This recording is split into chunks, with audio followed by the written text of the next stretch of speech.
Counting in Urdu, Part 3. Tens, hundreds, thousands. First, we will repeat last two lessons from 0 to 10 and 11 to 20. सिफर, एक, दो, तीन, चार, पाँच, छः, सात, आठ, नौ, 10,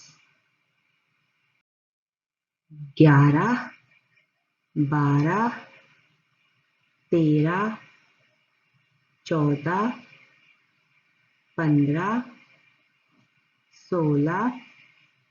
16, 17, 18,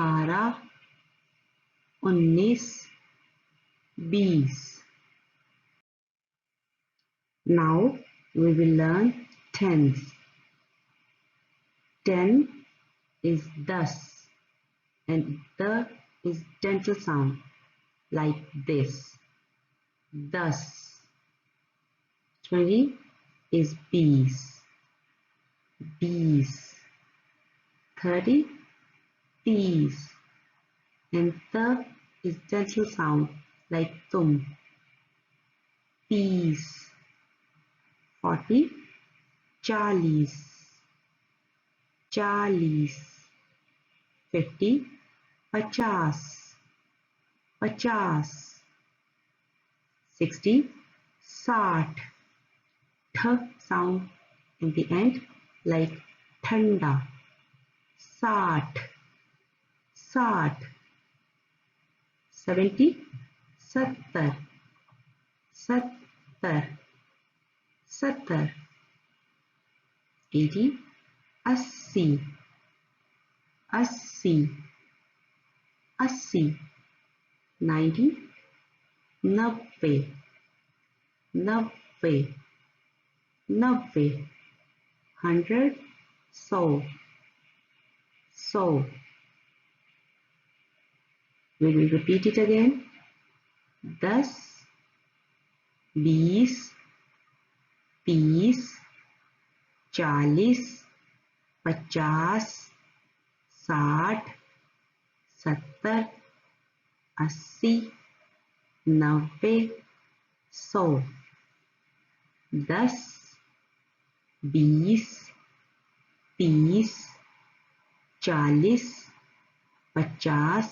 60,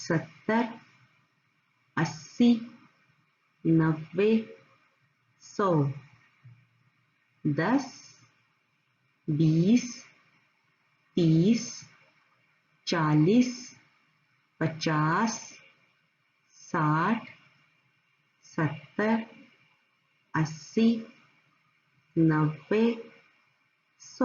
10, 20, 30, 40, 50, 60, 70, 80, 90, 100. 10, 20, 30, 40, 50, 60, 70, 80, 90, 100. 10, 20, 30, 40, 50, 60, 70, 80, 90, 100. To count more than 100, we can again use the same alphabet. एक सौ, दो सौ, तीन सौ, चार सौ, पाँच सौ, छः सौ, सात सौ, आठ सौ, नौ सौ, and then again 1100, 1200, and so on.